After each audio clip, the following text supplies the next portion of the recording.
And so I've written down some of my thoughts, how I feel. I've tried to be vulnerable and direct in these press conferences, so I wanted to make sure I was today as well. And thinking through this and having a little bit of time to think through it took me back.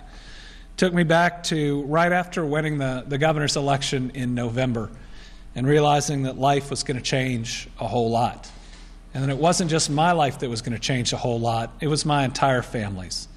And that I owe a greater duty to my kids than just about anybody else on earth. So I remember when Brittany and I, a couple weeks after, made a very difficult decision. And that decision was that we were going to leave the city that we had built our lives on, and the community that we had raised our family in, the only house that my kids ever remember. And we were going to move into the governor's mansion and live there full time. We'd become the first family to live full time in the governor's mansion in over 30 years. It was something that the community told us they wanted and that we thought could unify Kentuckians, that a real family with two kids they're trying to raise were right there, right across from the Capitol, trying to steer us in the right direction. I was worried about a number of things. How would living in a community where their dad was the governor impact my kids and how they grew up? What would it feel like to live in a house where people toured every week? One thing I never thought about and never questioned was their personal safety. While I thought that, and I knew that kids from time to time would probably be mean to them just because of who their dad was, I did not consider that they might be bullied or heckled by grown adults. And then Sunday happened. Sunday was a protest where my administration offered a drive-up and a drive-through permit, a way that's safe for everybody who was involved, where COVID-19 wouldn't spread, and in part what they claimed that they wanted, at least in their lawsuit. But the organizers and even the Attorney General disagreed. At the demonstration, a right-wing militia group called the Three Percenters left the front of the Capitol and walked through and across all of the barriers at the governor's mansion where they say it is no longer open to the public. They walked up and stood on the front porch. And there, just a window pane away from where my kids play, the mob chanted and heckled. Thankfully, my kids weren't there that day. But I want to remind you, they are 9 and 10 years old. Unsatisfied, the mob retreated to an area several hundred yards away and hung a dummy with my face on it. It included the saying yelled by Lincoln's assassin.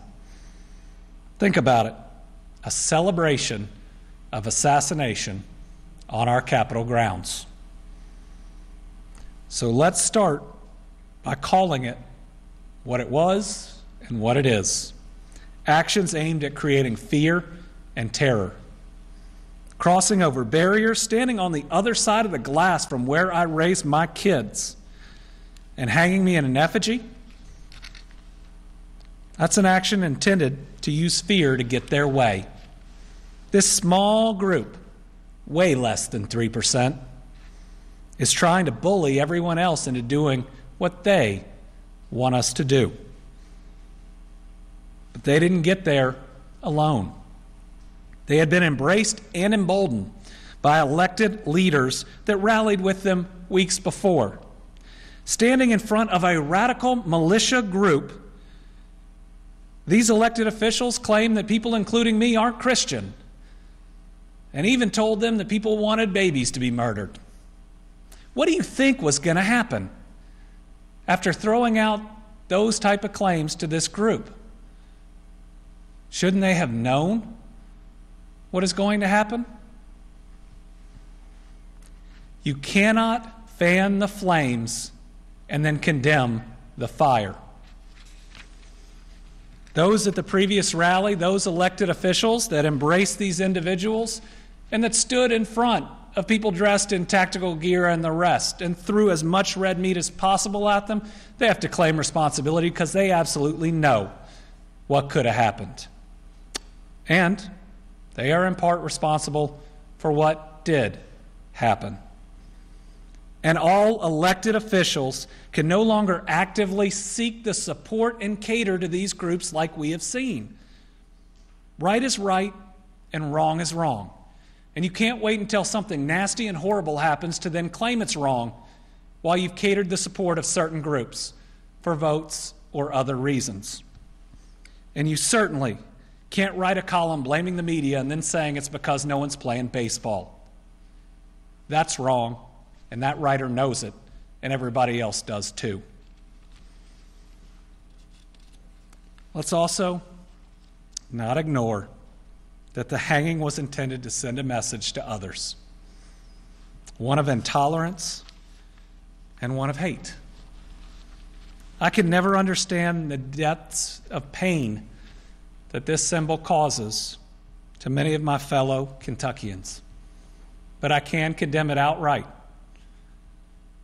as wrong, as vile, and as evil. So where does that leave us? I will not be afraid. I will not be bullied. And I will not back down.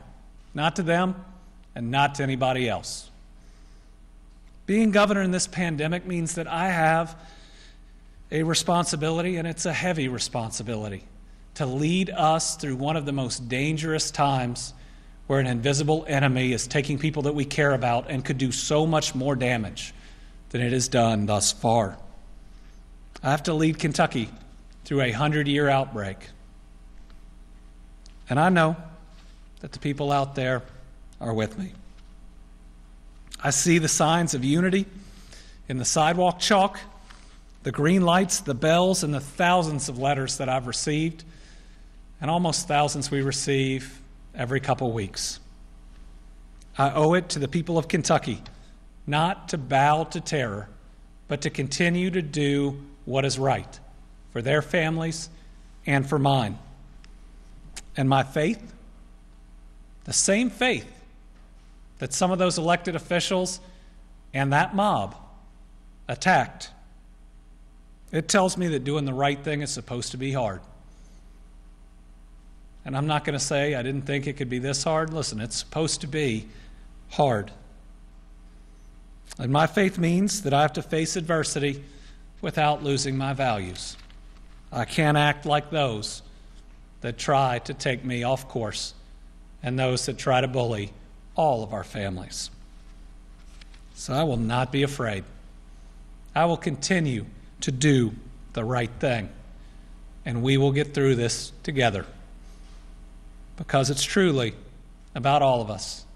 Each and every one of us counts, and I'm going to make sure that I continue to represent the people of Kentucky with all of my heart and soul.